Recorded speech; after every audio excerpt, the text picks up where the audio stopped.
Vezos Haberachah, Pasuk Dalet. Torah tzivilanu Moshe Morosho Kilas Yaakov.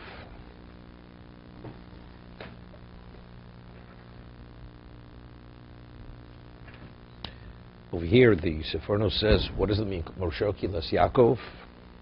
Shido Morosho Kilas Yaakov. Lukubeles Lonu Bonein Morosho. Which means he's saying we accept it as our tradition. You can say, that's the Jewish heritage. The question is, what does the Jew feel? Is it or not? What he's saying, Torah Sivan Moshe Morosha, it is. We accept it as our Morosha. He says, V'kubeles lonu l'bnein l'morosha. Rameir Simcha, there's Rameir Simcha, parshas Kedoshim, it says, Ishim of Aviv Tiro, V'shapsosai Tishmaro. The two things, there's Kibra Avim, there's Yizira. What's Yira? Yira is reverence. He says, if somebody would tell you something on the street, something which is very significant, which will make a difference in your life, do you take it? Do you take it as truth? Right? The answer is initially not. You'd have to maybe verify it, investigate it.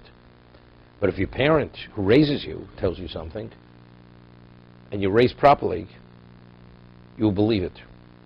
Meaning what you won't believe from a stranger, you believe from your parent. Why? Because there's a trust. There's a trust between a child and a parent, but what's the trust based upon? Because the child is raised within the context of kibud, kavod, and yira. Because there's a reverence. Because of that reverence, that guarantees the credibility of the parent to the child. Because he says, if not, he says Torah is Masorah. It's tradition. Your father tells you something. Why should you believe your father? If somebody like that on the street would tell you that, would you accept it? It's going to make a difference what kind of life you're going to live. But if you're raised by a person within the context of reverence, you revere your father, so he tells you something, you value it. So, you go to an area, a convention, and you have whoever it is, and Bill Gates says to you, he says, I want to give you good advice. How to become, not a billionaire, but definitely a millionaire. You're going to pay attention to Bill Gates. Why? Because Bill Gates is renowned in the financial world, in success, or this guy Buffett. Also, you know what his advice is worth, because he has credibility. So a parent, because the child is raised within context of Yira, the parent has credibility. I revere my father, and whatever he tells me is only in my best interest, and I want to hear what he has to say. So it's Mukabelis, it's Morosh Kilas Yaakov. So everything is based on Kibbur Avim. Because you get a question in the Seres HaDibros, you have two sets of commandments. The first tablet set. What's the first? The first tablet is all Beinam Lamokum. It's all between man and God.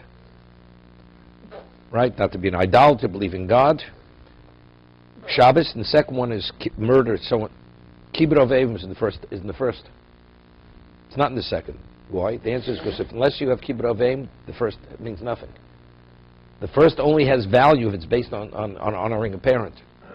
Because again, what is it all about? It's all Masorah. Masorah can only be guaranteed and maintained only within the context of Yira. That's Rameh Simcha. So that's Morosh Kilas Yaakov. She Morosh Kilas Yaakov Kubelis Lanu B'neinu L'Morosha. It's accepted by us and our children as our heritage.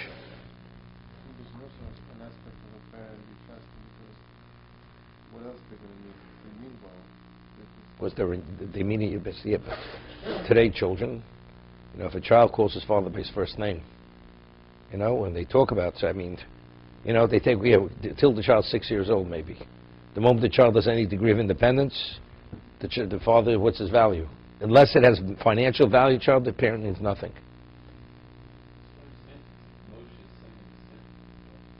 No. Because over here, if you take a look at the beginning of the parsha, he's Vezos Haberachah, he's supplicating Hashem to show Hashem that Klaus are worthy of the bracha. The reason why they're worthy of the bracha is because Morosh Kilas Yaakov. Take a look over here, beginning.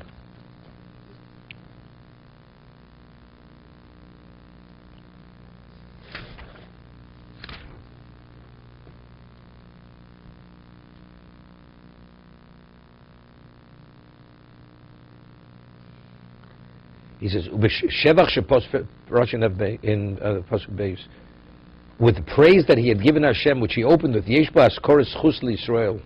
He's mentioning the schus which Klal Yisrael has, intermingled with the praise of Hashem. Therefore, they're worthy of the bracha.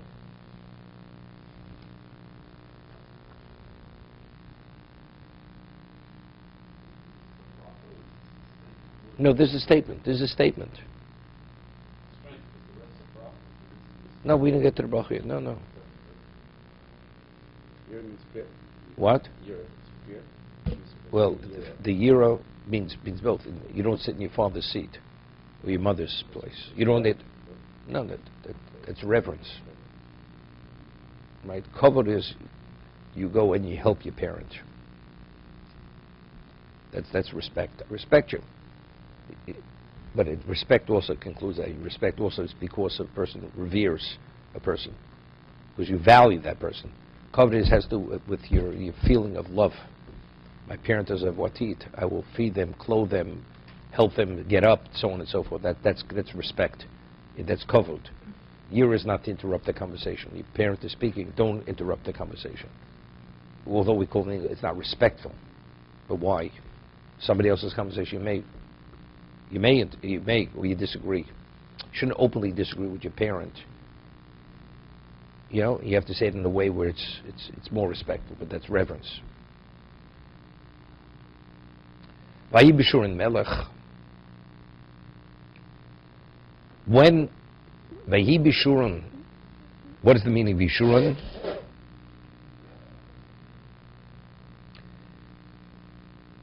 Yeshurun normally means something which is strong, even though the word Yashur, the word Yashur is a Yeshurun. But even though the word Yeshurun normally means something which is solid, which is strong. The B'Shurin Melech. So he refers to Yeshurun, the Sivron Ben Hamayin, the Tovsi Torah. Those who delve and reflect and they accept the Torah. When is he king within Yeshurun? When does God see himself as the king over the Jews? Meaning, as a king is concerned for his subjects, Hashem is concerned for us, Besasei for Hashem. When the leaders, they gather, Yachad Shivtei Yisrael, and Jews are unified. When is Hashem truly our Melech and he interacts with us as a king? That's when we're unified. When there's Achdus. So he says, Vahi HaKadosh Baruch Hu B'Shur Mel Tomid Ol Malchus Aleim. So over here,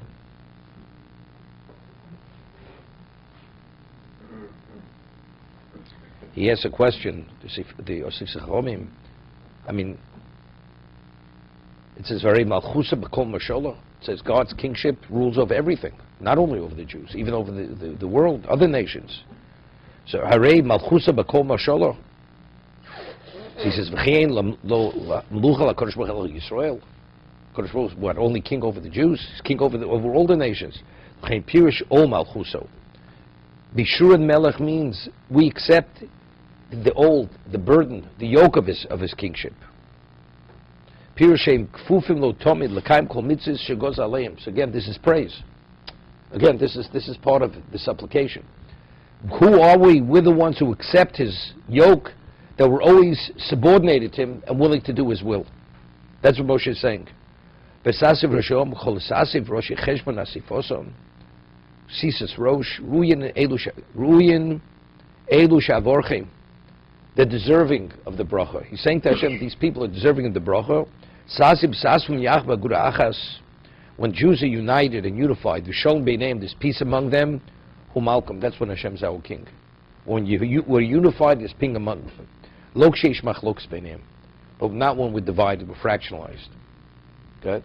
When did you stand the Sefer? There's less moment. I know that, but like much of the beginning of the Sefer were very strong. He's giving Musar. Right. This is the last 36 days of his life.